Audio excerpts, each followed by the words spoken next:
ನಾನು MLA ಆದಮೇಲೆ 7.5 ವರ್ಷದಲ್ಲಿ ಯಾವುದೇ ಜಾತಿ ಗಲಭೆ, ಯಾವುದೇ ಜಾತಿ ರಾಜಕಾರಣ, ಯಾವುದೇ ರೀತಿಯಾದಂಥ ಪೊಲೀಸ್ ಸ್ಟೇಷನ್ ಒತ್ತಡ ಒತ್ತಾಯ, ಈ ಜಾತಿ ನೆಲೆಸೋದು ಆ ಜಾತಿ ನಿಲ್ಲಿಸೋದು ಯಾವುದಕ್ಕೂ ಆಸ್ಪದ ಕೊಟ್ಟೆ.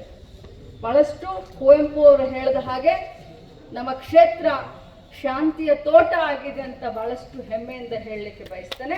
ಎಲ್ಲರೂ ಇದೇ ರೀತಿ ಕೂಡಿ ಹೋಗೋಣ, ಕೂಡಿ ಬಾಳೋಣ. ಜೀವನ, ನಾನು ಇವತ್ತು ಏನಾದರೂ ಆಕ್ಸಿಡೆಂಟ್ ಆಯ್ತು ನನಗೆ, ಇವತ್ತಿಗೆ 1 ವರ್ಷದ ಹಿಂದೆ, ಇವತ್ತು ರಾತ್ರಿ ಯುವರಾಜನ ಹೇಳ್ತಾ ಇದ್ರು ನನಗೆ, ಇವತ್ತು ಎಲ್ಲೂ ನೀವು ಅಡ್ಡಾಡಕ್ಕೆ ಹೋಗ್ಬೇಡ್ರಿ ಅಂತ. ನಾ ಹೇಳಿದೆ, ನನ್ನ ದಾರಿ ಭಾಳ ಗಟ್ಟೈತಿ, ಕ್ಷೇತ್ರದ ಇನ್ನೂ ಭಾಳ ಕೆಲಸ ಮಾಡೋದೈತಿ, ರಾಜ್ಯದಾಗ ಇನ್ನೂ ಭಾಳ ದೊಡ್ಡ ಸಾಧನೆ ಮಾಡೋದೈತಿ, ಹೆಸರು ಗಳಿಸೋದೈತಿ, ಜನರಿಂದ ಜನ ನಾಯಕಿ ಅನ್ನಿಸ್ಕೊಳ್ಬೇಕನ್ನುವಂಥ ಒಂದು ಹುಚ್ಚ ಹಂಬಲ ಐತಿ. ಸಿದ್ದರಾಮಯ್ಯ ಸಾಹೇಬ್ರಿಗೆ ಇವತ್ತು ಜನಪ್ರಿಯ ನಾಯಕರು ಅಂತ ಹೆಮ್ಮೆಯಿಂದ ಹೇಳ್ತೀವಿ, ಯಡಿಯೂರಪ್ಪ ಸಾಹೇಬ್ರಿಗೆ ಜನಪ್ರಿಯ ನಾಯಕರು ಅಂತ ಹೆಮ್ಮೆಯಿಂದ ಹೇಳ್ತೀವಿ. ಹಂಗ ಮಹಿಳೆಯರಲ್ಲಿ ಜನಪ್ರಿಯ ನಾಯಕಿ ಅಂತ ಹೇಳಿಸ್ಕೊಳ್ಬೇಕನ್ನೋಂಥ ಒಂದು ಹುಚ್ಚ ಐತಿ.